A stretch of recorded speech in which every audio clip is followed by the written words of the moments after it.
supaya mengerti segala yang ku perlu. Kasih-Mu sempurna, nyata dalam hidupku. Ku bersyukur Bapa, ku bersyukur. Shalom saudara, kita jumpa lagi untuk bersama-sama belajar pemuridan sesi 4 bagian yang kedua.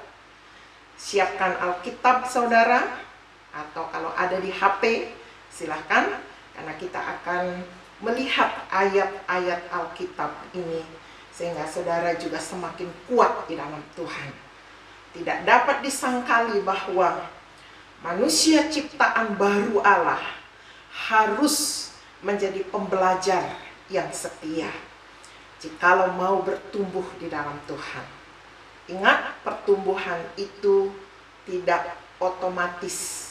Pertumbuhan itu membutuhkan proses dan kerjasama yang baik.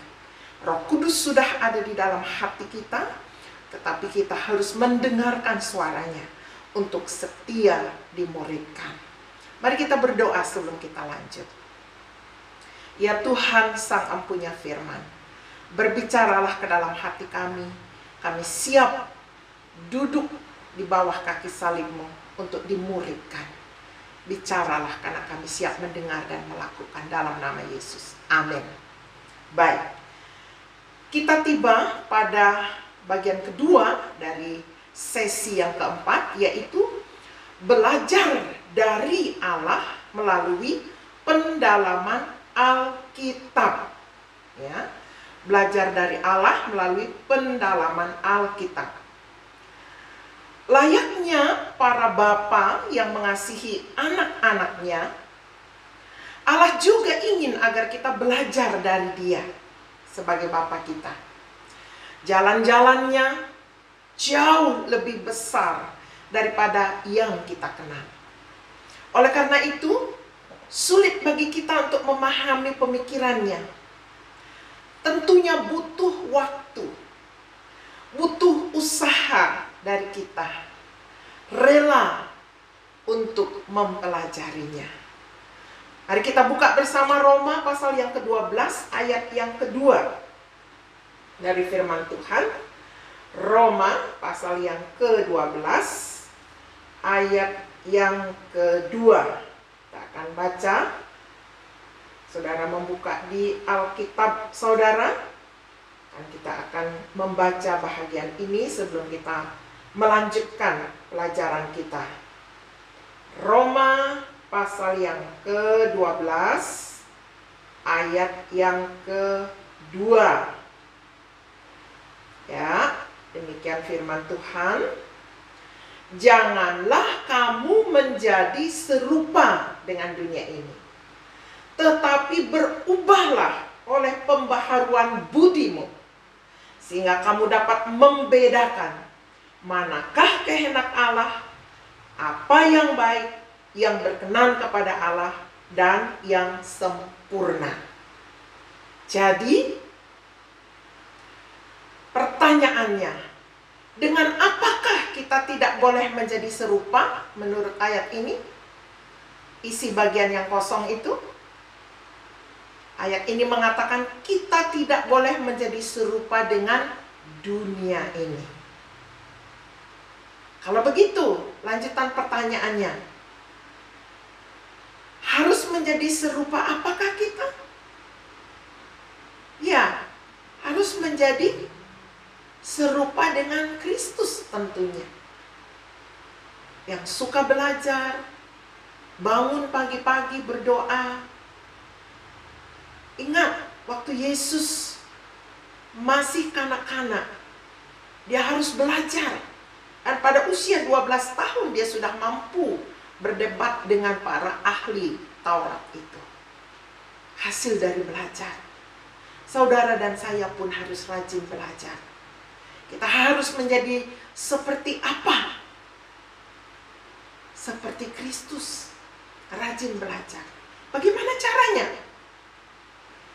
Ya, dengan akal budi kita harus dibaharui terus-menerus.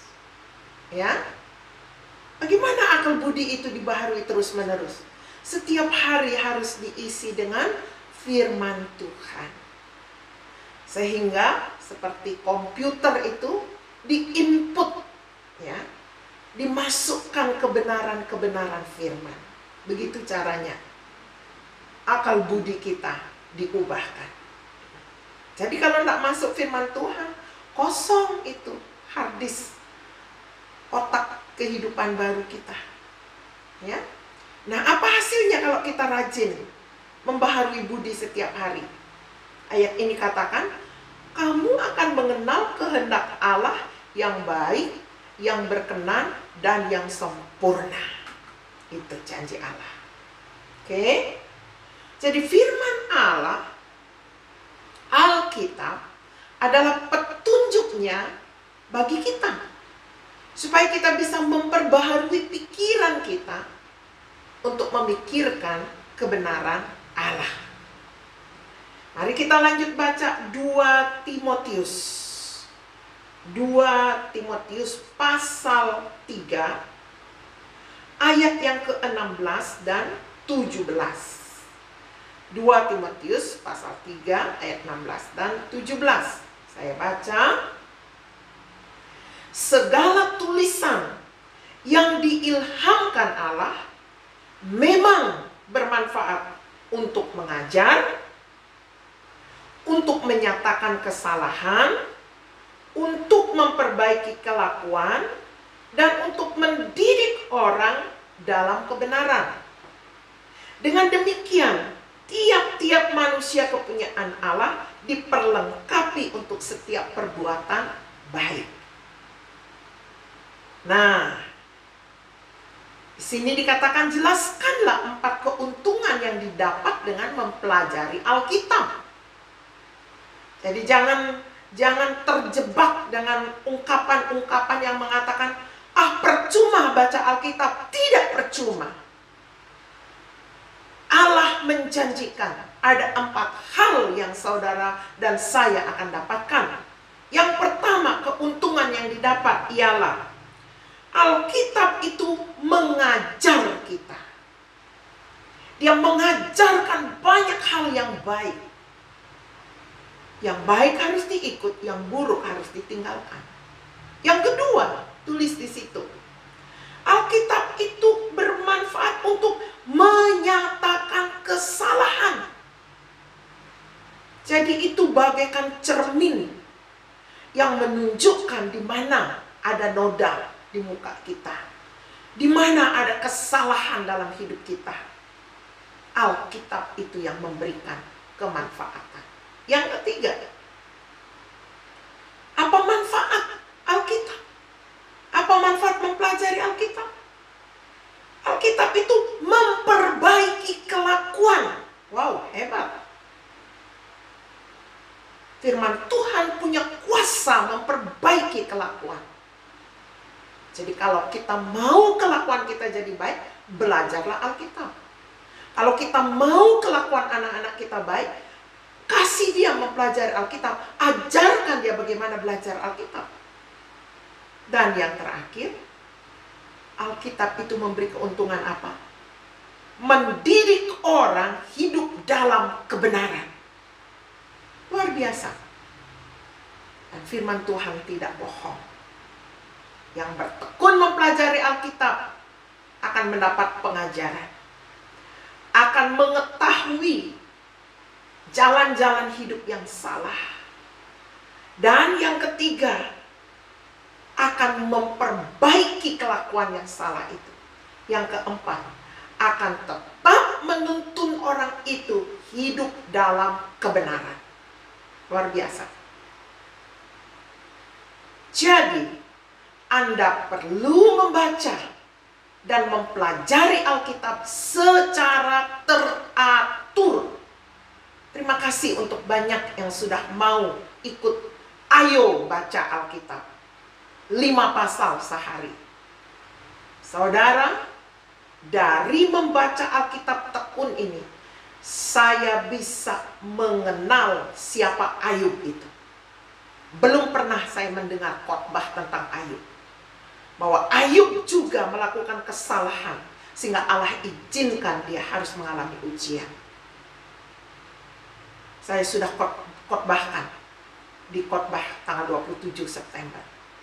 Bisa putar ulang. Jadi Anda dan saya perlu membaca dan mempelajari Alkitab secara teratur. Kalau belum pernah, mulailah hari ini. Bacalah 1 pasal dari Injil Yohanes setiap harinya. Saudara yang pemula, nggak usah 5 pasal. Oh, mencret nanti. Baca 1 pasal dari Injil Yohanes.